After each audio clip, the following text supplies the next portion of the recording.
When your father tells you that you'll never amount to anything, you begin to believe it. I was never quite enough to measure up, and I never quite knew how to please Dad, to make him proud of who I was, and just really see him enjoy life a little bit. I kind of felt a responsibility for his anger, like perhaps it was some of my own actions or something that, that I was doing wrong.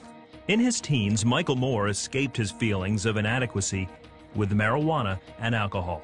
It gave me a sort of a momentary sense of euphoria, like nothing else really mattered as long as I, was numb to my environment. And in high school, his drug use got worse, and so did his relationship with his dad. When Michael was caught stealing a purse from a car, his father snapped. Just started beating me and, kicking me around and really just bashing me with his words, telling me I'd never amount to anything. It was a pretty traumatizing experience. It really kind of felt like whatever chance Dad and I had of bonding was probably broke from that incident. It hurt. It really hurt. Yeah, from that point on, alcohol was almost an everyday, if not every other day, thing. He graduated from high school and landed a lucrative job as a surveyor. Everything looked good from the outside. I had, most of the things that a young man would desire.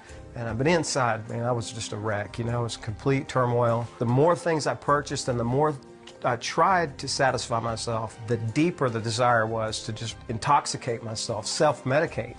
In his 20s, Michael married and started a family. He owned a successful surveying company, but the pressures that came with it were unmanageable. I didn't know how to process emotions. Drugs and alcohol became my only way to step away from that career, that job that was literally consuming me. And I was working, 18 hours a day most of the time. And I was just striving for the, for the money, and I was going for the gusto, but I wasn't showing my kids and my family the love that they needed. The final blow came when his wife had an affair and then divorced him. He was left all alone in their large house. When his mother invited him to church, Michael accepted just to escape the loneliness he lived with every day. Every word that he spoke was a picture of my life, and literally it broke me down. It broke me down into tears. And so when the altar call came for salvation, I was right there. And so I came up, received prayer, but I wasn't ready to surrender. I was still striving to just accomplish things on my own, in my own power. Up until that point, my whole life had been me, me, me, me, me, and look at all of my accomplishments. Michael threw himself into building the life he had strived so many years for. He found a new way to keep him going. Cocaine was the fuel that allowed me to stay up and work all night. And then, it was literally a couple of years of that cocaine use and living like that and just, killing myself literally, that I got introduced to crack. And then that's when things went straight downhill to the point where, that's all I cared about. That's all I thought about. The high from crack cocaine literally lasts just a few seconds. We give all that, we just surrender all that for just that few seconds of euphoria, and then it's gone. And then it's just working, manipulating, lying, cheating, stealing, whatever it takes to get that next few seconds. And it's really just an awful lifestyle. It's horrible. He lost everything he owned and became homeless. I'd work a position for a couple of weeks, just long enough to get a paycheck. And as soon as I get that paycheck, then I would be off on another tangent. I would buy as much crack as I could with that amount of money, leave myself enough money for a room, and then literally lock myself in a hotel room for 7 days at a time. Smoking crack around the clock until I had spent every single last dollar, and then we'd be back on the street again. For years, Michael lived in crack houses, homeless shelters, and motel rooms. One night, he was tired and hungry and called his mom for help. Mom had been so used to me calling and begging for money, but I said, Mom, I'm in Savannah, and I'm not really asking for any money, but I said, Mom, I'm hungry, and I haven't eaten in days. And I just asked, could you bring me a sandwich or something? Click. And Mom hung up the phone. And it was right then that I realized, man, I am a wreck. I need some help. Man, there's no way that I can do this on my own. I cannot pull myself out of this. I need help.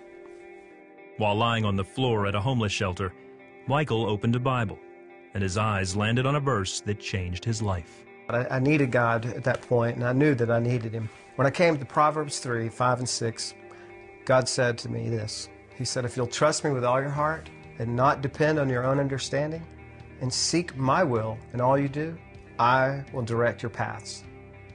And for the first time in my life, God had spoke to me. The Bible became alive. God was realer to me at that moment than anything. And he said, I will direct your paths. And my life had been a series of dead-end roads, at that point. And man, I needed that. I needed someone to direct my paths. And he just said, simply trust me. Michael gave his life to Jesus Christ. He joined an 8-month recovery and discipleship program with Savannah Mission Bible Training Center. That's where I was able to just get into the Word of God and just find out who He is, how He thinks about me, what He expects from us, and just literally realize that He is a loving God and He's full of grace. Just having that relationship with our Father and knowing that He's pleased with you despite your actions, that He's proud of you regardless of what your past looks like. Michael was set free from his addiction to crack. He reconciled with his father and shared with him the love of God that has given him peace. I had what I needed. What I had been created for and searching for my whole life now was with me. And I found that comfort that I'd always been searching for in that personal relationship with God. And you can try and try and try to clean up your act on your own, and you can do everything you can, on your own power. But the only way you're going to overcome in this world is by accepting Jesus and receiving that love that He has for you.